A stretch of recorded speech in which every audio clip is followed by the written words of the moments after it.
Салам достор, байланышта Санчо Бек каналы. Бүгүн катталуучуларыбыздын көпчүлүгүнүн суранычы менен казак бир туугандар тарткан району деген тасманы көрөбүз. Анда эмесе сөз да айтып тасмага өтөлү. 1987 жылы Арсен деген баланын дзюдо менен машыгып жатканын көрөбүз. Ал көрсө буга чейин спорт интернатында окуп, ал жакта эркин күрөш менен дагы машыгып жүргөн экен. Андан соң машыгуудан чыгып үйүнө бара жатса эле көчөдө балдар мушташып жатышыптыр. Бир убакта эле мушташкандарды тартип сактоочулар кармап кетип жатып, каарманыбыз Арсенди дагы мушташып жатат окшойт деп эле кармап кетип калышат. Ошентип тергөөчү сурак калып жатып, Арсенди мушташка тиешеси жок экенин түшүнүп, аны үйүнө кое берип жатып, экинчи баланы мушташта көрдүңбү деп сураса, Арсен көргөн жокмун деп коет. Бул экинчи баланын аты Аза болчу. Анда бул окуялардан кийин үйүнө өтө кеч келген каарманыбызды апасы урушуп, Арсен болсо апасына жакшы мамиле кылбай эле аябай кайышка сүйлөп койду. Көрсө Арсен үй бүлөсү менен Алматага жакында эле көчүп келип, эми жаңы мектепке бара турган болуп жатыптыр. Эртеси ал жаңы мектепке 10-Б класска жаңы окуучу болуп кирип, окуучулар менен тааныштырып эле жанагы мушташканы Азанын жанына олтургузуп койду. Анда Аза Арсен аны сатпай койгондугу үчүн дароо эле достошуп алат. Бирок Арсен мектептеги балдардын бардыгына эле жага берген жок. Алардын арасынан Кана деген бирөө келип Арсен менен дароо эле калчылдаша баштап, мектептен кийин 6:30 жолугабыз деп Арсен дароо эле мушташка даяр болуп калса, Кана менин бир иштерим бар эле, башка күнү сүйлөшөбүз деп эле кетип калды.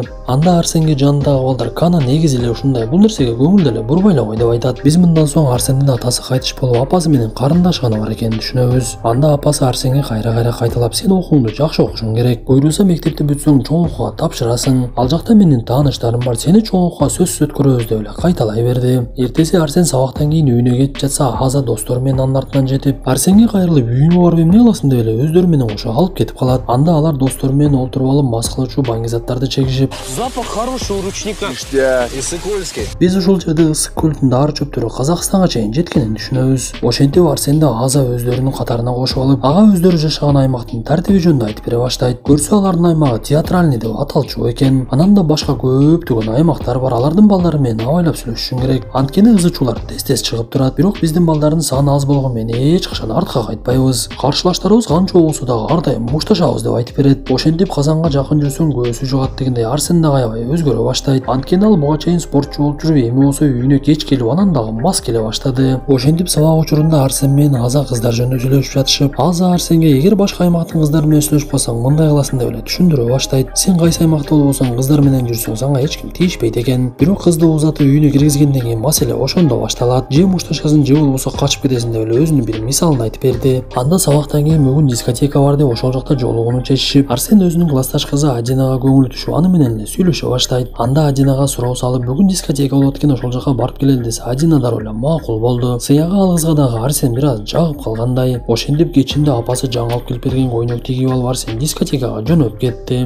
Ал жерге Адина дагы корбу кызы менен келип, Арсен Адинаны жеңил бийге тартып эле экөө бийлей баштады. Бир убакта бейтааныш бала келип эле Адинаны бийге тарта баштайт. Анда Арсендин да жини келип, ал жерде экөө ызычууга түшүп кетишип, эшикке чыгып эле бир маалда эки топ мушташа башташты. Анда мушташ көп узабай эле Аза чөнтөгүнүн жасалма тапанчасын алып чыгат. Аны аткылап эле бир кезде ал жерге тартип сактоочулар келип эле баардыгы качып кетип калат. Арсен дагы Адина менен жетелешип кеткенге жетишип калып, тартип сактоочулар аны байкабай да калды. Ошентип бул жолу дагы үйүнө кеч келген Арсенди апасы аябай эле уруша баштайт. Анда Арсен апасынын сөзүн көтөрө албай үйдөн кайрадан чыгып кетип, эшикке чыкса эле аны менен чогуу окуган досторунун бири олтурган экен. Анда Арсен мен үйгө кайтпаймын, апам менен урушуп кеттим десе, ал досу мен үйүмө барып жатып ал деп сунуштап, Арсен айласы жок досуна конок болгонго туура келет. Ошентип эртеси мектепте кичинекей окуучулардын бири аларга китеп алып келип берип, Аза ал китепти алып башка бирөөлөргө сатып, анын акчасына ичимдик алып эле дагы деле ичип олтурушкан. Бир кезде эле алардын жанына чоң балдар келип эле аралашып отуруп калышты. Көрсө балдардын арасындагы көп сүйлөгөн Кана тилинин айынан косяк кетирип эле чоңдордун алдында жооп бере турган болуп калат. Анда Аза чоңдордун бирине кайрылып, Канага тийбей эле койсоңуздар жакшы болот. Анын косяк үчүн биз аны менен өзүбүз сүйлөшүп коебуз десе, жанагы чоңдордун бири макул болуп, бирок аны үчүн силер эртең бизге айткан нерсени алып келип бергиле деп эле кетип калды. Ошентип балдар чоңдор айткан нерсени издеп жөнөшөт. Алар көрсө мындай нерселер үчүн паркка барышчу экен. Ал жерден бири өзүнө жооп бере албаган балдарды кармап алышып, Аза өзүнүн актерлук чеберчилигин колдонуп алдап суулап эле кийим кечесин алып алышат экен. Анда жанагы балдардын өтө бир саркеш шымын алып алышып, балдардын арасында Хабиб деген бала менен Арсен чоңдорго жеткиргени барышат. Анда чоңдордун бири Арсенге кайрылып, мен сени тааныдым, сени күчтүү бала деп уктум. Силер дагы эми бизге окшоп кичинекейлерди үйрөтүшүңөр керек десе, Арсендин жини келип, силерге окшоп эмне налог салганды үйрөнөйүнбү десе эле жанындагылар жини келе баштады. Анда жанагы чоңдордун бири досторун токтотуп аны бара бер деп айтып, бирок өздөрү менен ошо Хабибти дагы алып калышат. Ошентип Аза Кананы кылган косяк үчүн өздөрүнүн катарынан чыгарып жиберет. Анда Аза сөз баштап, классташ кызыбыздын үйү бош экен. Ошол жака барып эс алып келели десе, Арсен такыр баргысы келген жок. Анткени ал мындай жашоодон чарчай баштаган эле. Анда Аза Адина дагы ал жака барат экен десе, Арсен макулдугун берет. Бирок балдар менен дагы деле ичимдик ичип чылым чегип отурушуп, Арсен Азаны өзүнчө сөзгө тартып эле, биз ушинтип жүрө беребизби? Чоңдор бизге куруз илет, биз болсо кичинекейлерден акча алабыз. Бул түгөнбөс жашоонун бизге эмне кереги бар десе, Аза сөз баштап, бул биз жашаган аймактын мыйзамы. Жашасаң ошол мыйзам менен жашайсың, же болбосо кор болосуң десе, Арсен жини келип, силер өзүңөр билгиле, бирок мен өзүмдүн жашоом менен жашайман деп эле кетип калат. Бир убакта эле анын артынан Адина коолап жетип аны менен сүйлөшүп, экөөнүн ортосунда мамилеси жылуулап эле кыз жигит деле болуп калды окшойт. Көрсө жанагы чоңдордун арасынан бирөөсү ушул кыздын бир тууган агасы экен эле. Ал Адинаны жеткирип келген кезде ал бала үйүнө чыгып Арсенге жолугуп, силер бизге окшоп чоң болгучакта тартипти сакташыңар керек. Анан силер чоң болуп биздин ордубузда каласыңар десе, Арсен, мен башкалардан акча сындырганды каалабаймын деп коет. Анда жүрү, сени бул шаардын бир күчтүүсү менен тааныштырам деп эле алып кетип калды. Ошентип Раш менен Арсен эс алуучу жайлардын бирине барып, ал жерден бул аймактын өтө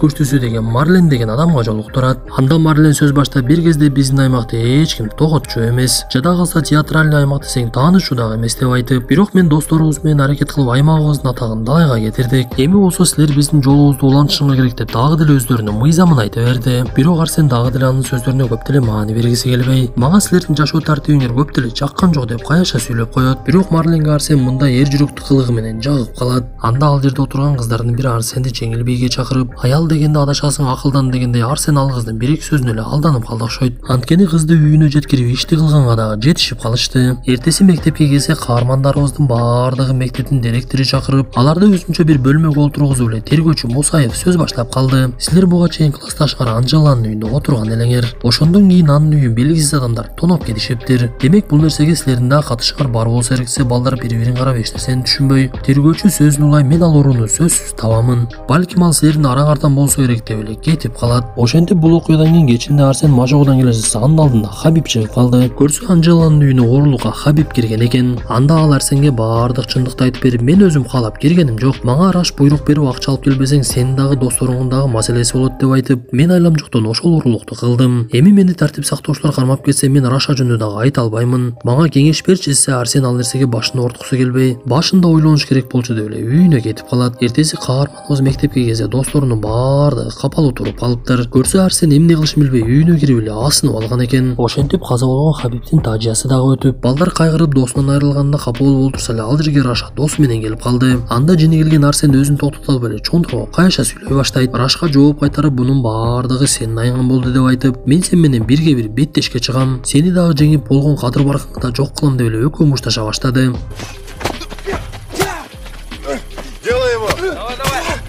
Анда катуу беттештен кийин акырында Арсен Рашты жеңип да калат. Ошентип бул окуядан кийин чоңдордун арасында кызычуу башталып, алар Рашты өздөрүнүн катарынан чыгарат дагы, бирок Арсенден өч алууну чечишет. Бирок жанагы биз буга чейин көргөн күчтүү делген Марлен алардын оюн басып эле Арсен үчүн жооп берип коюптур. Ошентип бул аймакта Арсендин кадыр баркы аябай эле көтөрүлүп, достору аябай кубанып, бирок Арсенге бул нерсе көп деле жаккан жок. Ошентип бул окуялардан кийин ал аймакта жашоо такыр эле өзгөрө баштайт. Раш бир күнү каарманыбызга жолукканы келип, мен башка жакка кеткени жатам, сени менен коштошкону келдим. Сен мыкты баласың, ошондуктан мен карындашымды жакшы кара деп эле аны менен коштошо баштайт. Биз ушул жерде Раш Арсен менен мушташып жатып атайын эле жеңилгенин түшүнөбүз. Көрсө ал дагы мындай жашоодон чарчап башка жакка кетүүнү максат кылып жүргөн экен. Бирок өкүнүчтүүсү эртеси күнү эле Рашты өлтүрүп кетти деген кабар чыгат. Анан да Арсен жакшы көргөн анын карындашы Адина дагы башка жакка кетип калып, Арсен көпкө ойлонуп олтуруп эле бир чечимге келди. Ал досу Азанын жасалма тапанчасын алат да биз буга чейин тааныган Марленге жолугат. Анда Марлен жини келип, сен жаш бала мага жолукканга кандай акың бар деп эле кыйкырып жатса, Арсен тапанчаны алып туруп эле Марленин маңдайын теше атып салды. Ошентип биз тасмандаганда Арсендин түрмөдөн бир канча жылдан кийин чыкканын көрөбүз. Достор, ушуну менен бүгүнкү тасмабыз дагы аягына чыкты. Мен бул тасманы көрүп өзүмдүн дагы окуучулук кезимде эстедим. Биз дагы чоң класс болгондо ал кезде өзүбүздү баатыр сезип, ата энебиздин сөзүн укпай, көчө таптап эле мушташтан башыбыз чыкчу эмес. Бирок окууну бүтүп чыныгы жашоого киришкенде бул нерсенин баардыгы ушунчалык болбогон нерсе экенин түшүнүп калдык. Ошондуктан каналыбызды көрүп жаткан окуучу балдар болсо айтарыбыз, сабагыңарды жакшы окуп, ар дайым ата энеңерге мыкты мамиле кылгыла. Анда достор, кийинки дагы бир кызыктуу тасмада жолугушканча, ден соолукту жакшы карап, ыйманга бекем болуңуздар.